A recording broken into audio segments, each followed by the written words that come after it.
In the preceding page, a passage from The Synthesis of Yoga by Sri Aurobindo was cited. The mother is commenting on her impressions while reading that passage. The challenges involved in changing the awareness and consciousness radically enough to recognize that the apparent primacy of the material life and circumstances is an illusion, represent a requirement for a major shift of standpoint.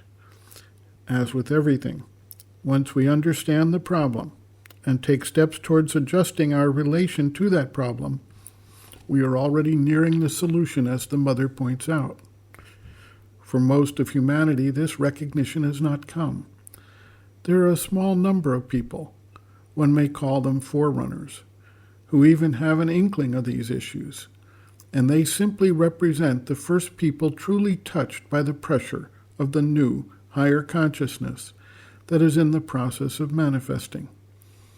As that consciousness works its way deeper and deeper into the material world, more people will awaken to the need, the opportunity, and the path forward. This is the process of evolution at work, which, in the ordinary span of time, could take thousands of years.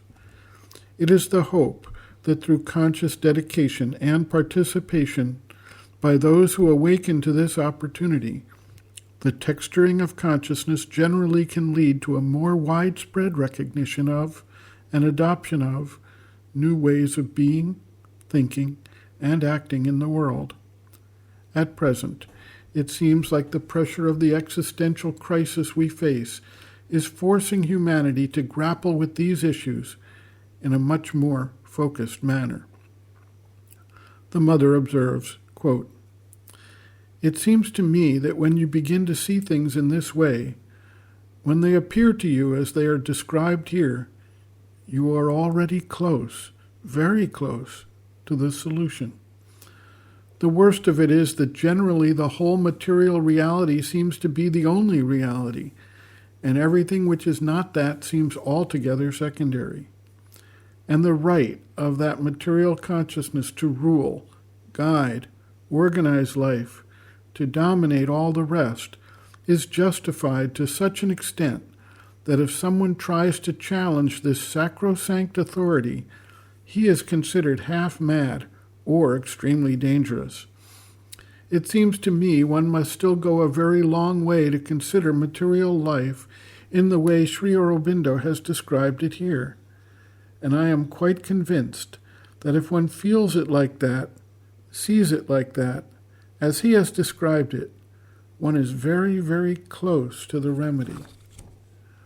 It is only elite natures, those who have already had a contact with a higher reality, with something of the divine consciousness, who feel earthly existence in that way. And when one can become so fully conscious of all these weaknesses and stupidities of the outer consciousness, all these falsehoods of the so-called material knowledge and so-called physical laws, the so-called necessities of the body, the reality of one's needs, if one begins to see how very false, stupid, illusory, obscure, foolish all this is, one is truly very close to the solution. That is the impression I had while reading this.